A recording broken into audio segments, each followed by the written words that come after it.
Hey guys, and welcome back to that LP show. The name of the game is Donkey Kong 64, and is the audio glitching out? Oh, okay, that seems to be something that happens when you emulate games that use the N64 expansion pack. It seems to have the same problem in The Legend of Zelda Majora's Mask. At least it's something that I noticed in the GameCube version. Yeah, there was actually a GameCube release of Majora's Mask. It came on a collector's edition disc that came with a limited edition platinum-colored GameCube. Kind of hard to find nowadays. I haven't noticed any glitches with the Virtual Console version of Majora's Mask, though, but I don't play it very often, so they're probably there. Anyway, hope you got a decent supply of crystal coconuts, because we're going to do a little bit of jetpacking around the tower here, mostly for red coins, but he does have some banana bunch hidden somewhere, and also a red balloon. I thought there was a red balloon there. Okay, you know what? It's probably somewhere else. We'll find it. We're also going to be getting those red coins that you saw during our flyby.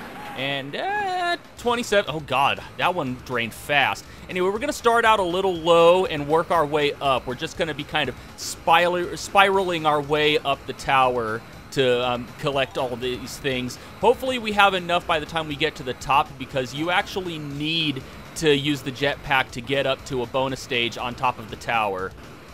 But granted, crystal coconuts wouldn't be a major issue if I wasn't being greedy and going after all of the red coins. The only things that you really need are the one banana bunch that's hidden somewhere around here, and the red balloon, which you can actually stand on a platform in order to shoot it, but I figure I'll find it and shoot it on my way here. There we go. There it is. You can stand on the bridge and actually shoot that from the ground.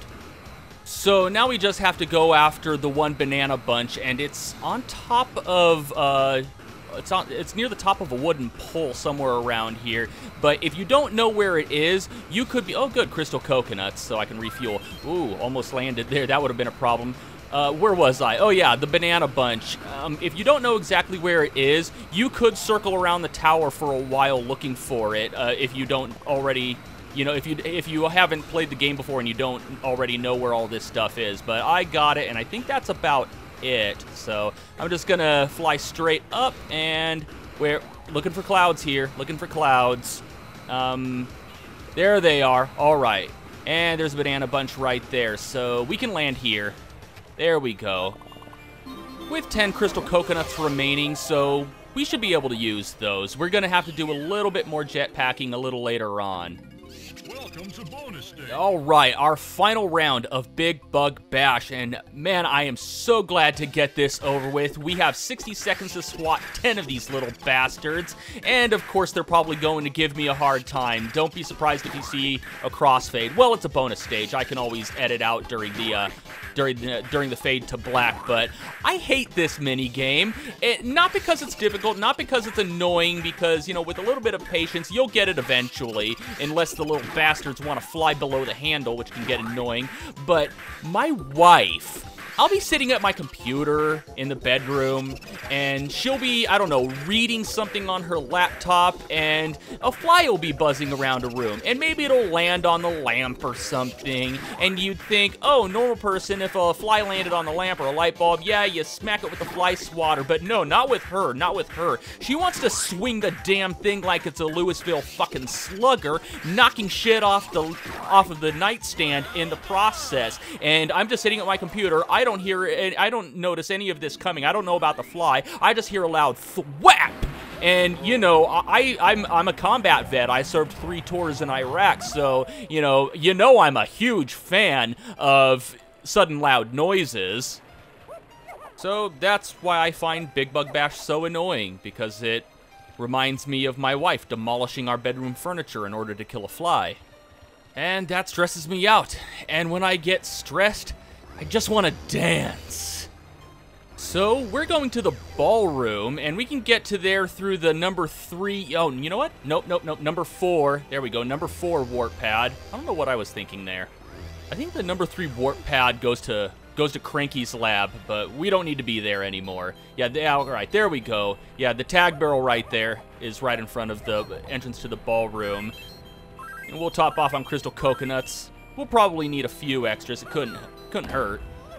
It's been a long time since I've been in a ballroom. Almost 10 years, because the last time I was in a ballroom was during the last Marine Corps ball that I attended, and I got out of the Marine Corps in August of 2006, so... Actually, you know what? Yeah, it has almost been 10 years, because the last Marine Corps ball that I attended was November of 2005. For those that don't know, the Marine Corps Ball is an annual celebration of the establishment of the United States Marine Corps, which was November 10th of 1775, but I'm talking about something completely unrelated to video games right now. Kill all the enemies, and a rocket barrel boost barrel appears, and you probably can already guess from this cutscene what we're supposed to do. So, as soon as it ends, I want to grab a few crystal coconuts just to make sure. I should have more than enough, but better safe than sorry. Let's jump inside the barrel, and let's use the fire from the jetpack in order to light these candles. And, of course, you want to... Come on, turn, camera, turn. You want to make sure that you're grabbing these banana bunches along the way. Don't fly too low, because if you skim your feet along the top of the candle, it'll deactivate your jet barrel, and that should do it. Oh, there's a red balloon floating there. I might want to get that. Now, I'm not sure. I'm pretty sure you can get it from the balcony. Oh, and that's complete. So if I could just get in here, it's another minecart mayhem inside this barrel, and courtesy of Speed Demo's archive, I once again have a perfect pattern for clearing this while going full speed. And that pattern goes as such. You want to switch tracks for 6 turns. So 2, 3, 4, 5, and then 6. Now on this one coming around this way, you want to stay on the same track. Now it gets a little tricky. You want to switch twice and then stay. Now we want to switch 5 times. So 2, make sure you're holding in the direction you want to go. 3, 4, 5. Now you want to stay for 5 times. So 2, 3, 4, and 5. Now quickly switch tracks once, then stay twice. Now switch tracks 2 times, and you should be on the outside one. Now for this one, you want to skip it and then slam on the brakes, and now we can just hold on the brakes and kill the clock.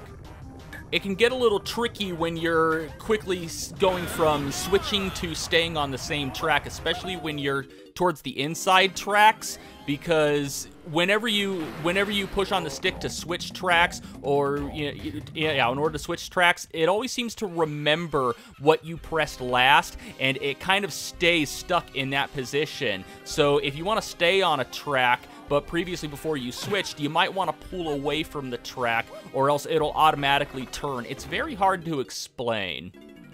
Anyway, let's quickly switch to Tiny Kong and quickly run back in the door. If you take too long doing this little switch, the door will close behind you and you'll have to switch back to Diddy in order to reopen it. Yeah, but the whole thing with the tracks is really hard to explain. Best example I could get, say you're on the very bottom, but, the last time you switched tracks, which involved pushing up on the control stick, if you're on the very bottom part of the track and you want to stay there, you might want to press down, or else it'll remember you pressing up, so it'll automatically switch, and that can get really annoying. Anyway, Tiny Kong's teleporter brought us back to the museum. We saw these little monkey port pads for Tiny when we came through here with Chunky Kong. And you might have noticed when we first came in here, it played a little snippet from Johann Sebastian Bach's Toccata and Fugue. I think Grant Kirkhope might be a fan, because he actually did the same thing in Banjo-Kazooie. I think it was in the church area of Mad Monster Mansion. And I don't know if this had anything to do with it, but a little piece of that song also appeared way back in the day in Donkey Kong Jr. Okay, so we finished off Tiny Kong's purple bananas and got ourselves our 17th banana fairy. She does have a golden banana that we can get here by shrinking down and entering this tiny hole in this tiny barn thing. I don't know what the hell it is. It looked like kind of a barn. Don't know what that would be doing in a museum, though. But here we have a rematch with this little slot car. He wants revenge against Tiny. No, he just wants a rematch. He seems kind of friendly about it. Anyway, we need to obviously beat him in a race. We also need to collect 10 coins along the way, but that's not all. We also have these little flags that we have to drive through as well. So this is very similar to that boat race that Donkey Kong had with that seal in Gloomy Galleon. And it doesn't help that that thing overhead just totally blocked my view of that coin and those flags, but well, whatever. When you're making U-turns like this, don't be afraid to just really wrench down on the analog stick and turn hard, because why do I keep wanting to call her Dixie Kong? I guess they are sisters. But anyway, Tiny Kong's car does drift, so, you know, you don't have to be afraid of, you know, making a turn too sharply. Sorry, I'm trying to concentrate on this, so it's making it difficult to talk. Also, just like in the boat race with Donkey Kong, don't worry if you accidentally miss the flags. You can't afford to miss up to 5 times. In fact, this little slot car that we're racing goes pretty fast, and sometimes in order to cut corners and get ahead of him, you might want to actually miss some of the flags on purpose. Just, you know, don't go all crazy with it, because like I said, if you miss 5 times, then your victory won't count. Okay, looks like he kind of went easy on me this time. I usually do have to skip flags in order to beat him sometimes, but I guess... Sorry, I saw him say SOB, and then I just thought of like an acronym for son of a bitch. And his only possession? The golden banana is his only possession? Now I kind of feel guilty about taking it, because that's so sad. Like, his only thing in the world is a fucking banana, and it'll rot eventually, so then he'd end up with nothing. I guess I really shouldn't feel that bad. I mean, it was a car. What the hell is he gonna do with a banana? Stick it in his tailpipe? Anyway, when we got that golden banana, you probably noticed that everybody except for Lanky Kong... You know what? There we go. Anyway, you probably noticed that everybody except for Lanky Kong has 4 golden bananas, so they just need to turn in their blueprints for their 5th. So we still have 1 more golden banana to get with Lanky Kong, and that means we have to play a mini game for it.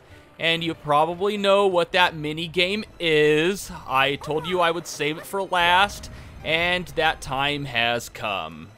Let's go into this number 4 warp pad. We're headed to the top of the tower. The closest warp pad to that, of course, is number 5. Make sure you have the super duper Simian Slam, and make sure you have the sniper scope. We're gonna need that too. So if you haven't visited Funky Kong down in the catacombs, coming into the tower will do you no good.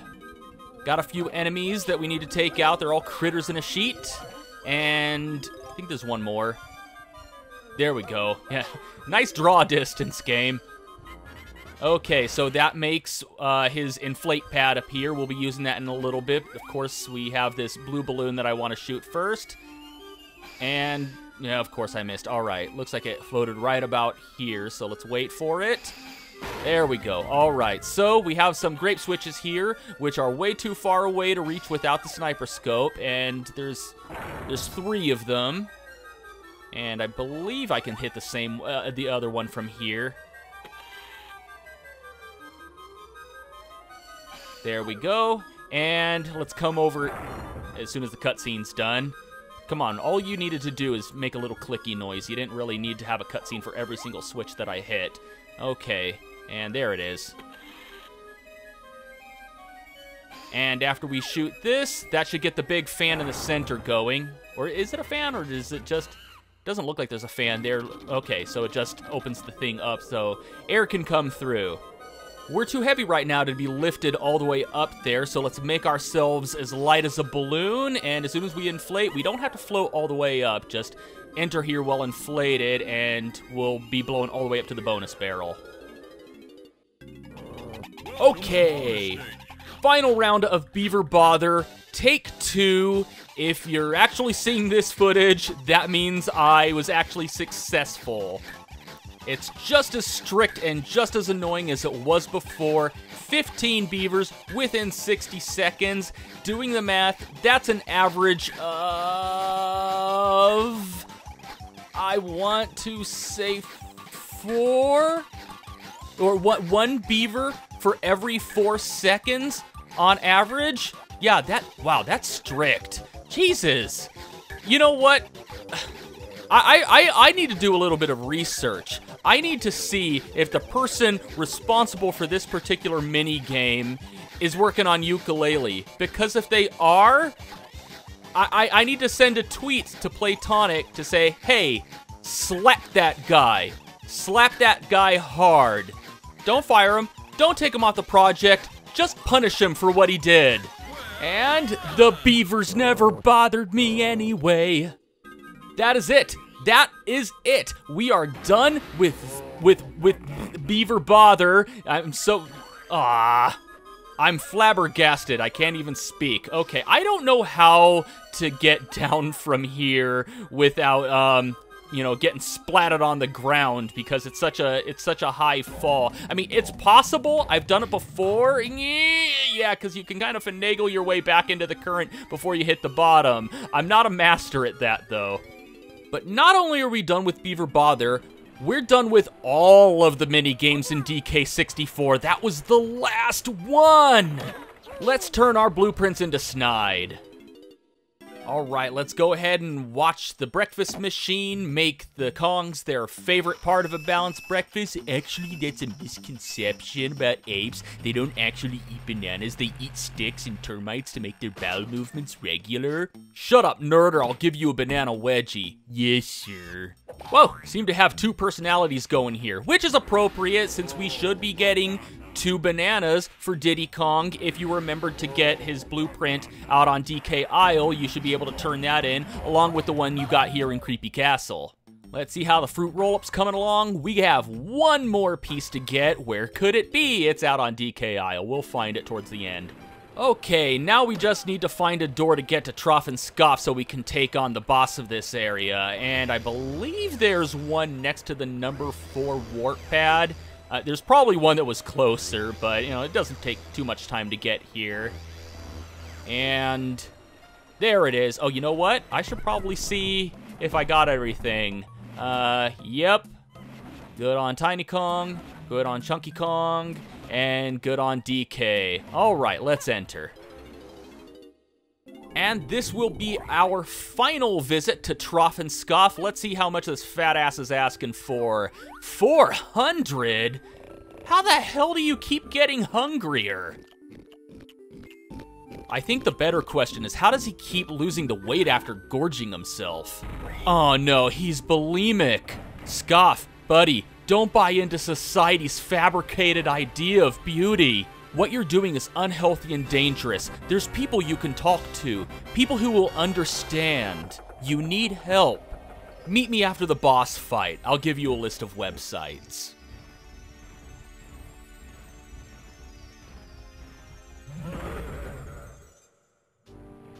What the hell are those guys doing? Sounds like they're pounding on wood. They are pounding on wood. What are you guys doing? Building a fucking treehouse? K-Rool didn't even give you hammers? You're using your feet and your fists? He is cruel. And he's making them perform construction duties in inclement weather. That's it. I'm calling OSHA. Shit. Oh wait, it's not the real K-Rool. It's King Kut Out. That's right. They're getting desperate and sending a wooden cutout toward us. That's right, it's wood. Not cardboard. If it was cardboard, it would fall to pieces because it's raining. Anyway, just because it's fake, it doesn't mean it's not a threat. It'll pop up a few times and fire lasers at us. But when it does pop up and laugh like that, we can load ourselves into a cannon and fire ourselves at it. And then we end up here in the swimming pool where there's some puffed up. So we want to be careful not to get hit by them. Also, if you get hit by those lasers in the water, it's very annoying because it actually makes us sink a little bit. So on top of hurting you, it's also a bit of a time waster. Anyway, we hit him 3 times, so now part of it's going to break off, and he moves on to phase 2. Now, at this point, he's going to start putting up a duplicate, a double. So you want to be careful to make sure that you're hitting the more colorful one. Yeah, I don't want to go after that one because it's faded. Look for the one that's brighter. That's the real one. If you hit the fake one, then you're going to go right through it. Now, you might have noticed the tag barrel in the center. Even though we came in here with Lanky Kong, this fight belongs to all of the Kongs. If you miss King Kut Out and you fly into oblivion, then one of the other Kongs is going to automatically come out of that tag barrel. So you have two things you have to worry about in this fight. You want to, make sure that you don't take a lot of damage or else you'll simply die. Fortunately, a critter in a sheet spawns here, so you can actually kill it to get a piece of watermelon to refill your health. One of the major threats, though, is exhausting all of your Kongs. So if you miss them 5 times, that'll be all of the Kongs in the tag barrel, and it's automatic game over. Now things get tricky. Here in Phase 3, he'll pop up twice and fire lasers at you. Then he starts... Oh, come on. Really? Anyway, you hear him start popping up in rapid succession in each of the 4 sides. Now, he always goes in a counterclockwise rotation, and he always pops up 6 times during this rapid cycle. So, if you see where he pops up, you can kind of do a little bit of math to predict where he's going to pop up next. Now, he pops up really... Oh, crap! Okay, so looks like we're on to Tiny Kong. Yeah, and I think this pattern's random, so I don't know too much about that. But you want to predict where he's going to pop up next and be really close to that barrel cannon so you can immediately jump into the barrel cannon as he pops up so you can be quick enough to score a hit. So, yeah, looks like I was a little too slow there. It could be a little nerve-wracking, so be patient, take your time. Every once in a while, a critter in the sheet pops up or, starts to spawn. So if he does hit you with a laser, you have a way of refilling your health. Actually, they respawn quite rapidly, so be careful with those guys. They can also be a hindrance. They can knock you out of the way of a barrel, or worse, they can knock you into a barrel prematurely if they hit you when you're really close to it, and then the knockback can cause you to fly into a barrel when you don't want to. And I was too slow on that one again. Yeah, your timing on this has to be perfect. It makes things a little easier when he actually pops up for the first time on camera during his rotation. That way you see where he started, so you can just run up to that barrel cannon, and when he pops up for the 5th time, you can just kind of, use the sound of him laughing when he pops up. You can use that rhythm in order to know when he's going to pop up his 5th time, and you can just jump into the same barrel that he was in front of when he popped up the 1st time. There we go. So, oh, come on, 5th time, and, I was too slow. That critter in a sheet distracted me. Okay, 3 more Kongs to go, and I still have to hit him 3 times in this cycle. I haven't hit him once, so I cannot afford to blow it. Alright, this is his 2nd attack with the lasers. Gotta be ready. Please pop up on camera so I have a better idea. Alright, there we go. Alright, I was taking a huge gamble right there. His 4th pop-up was right in front of me, so I used that to determine that his 6th pop-up would be right behind me. And that was his 2nd laser attack, so he should be doing his rotation again. 4, 5, and 6! Oh, no! What's wrong with me today? I usually don't play this badly. Alright. 2 more Kongs to go, 2 more hits to go. Alright, that was 1. Come on. It helps if you run in a circle when he's firing, but not all the time. Okay. And 3, 4, 5. Okay. Oh, what? Shit. I'm probably going to have to do a retake of this. Right. Great. Spawn me on top of the enemy, why don't you? All right. Last Kong. I still have 2 more hits, don't I? Shit. All right. 2, 3, 4, 5. Good. All right. Cool. I saw that enemy spawning. I thought he'd end up, distracting me or hitting me and knocking off my rhythm. All right. Last one. All right. Show yourself, you bastard. I will not be made to look like an asshole by an advertisement display from Spencer's. Yes! King Kut Out didn't make the cut. That'll teach the Kremlings to go all Hogan's Alley on me. Where the hell did you even get this thing? From the end cap of a shelf in a Babbage's? Yeah, remember Babbage's? Oh god, I'm old. Go. Tell your king to send his strongest army. I'm ready. And if you're low on health, be careful when you're swimming out of here because these puffed ups can still hurt you, and if you're low on health, they'll kill you before you get the key. But with this key in hand, we'll return to K Lumsey, and then we'll go after the real K Rool. But that's going to have to wait until next time. And until next time, thank you for watching That LP Show, and have a one that is good.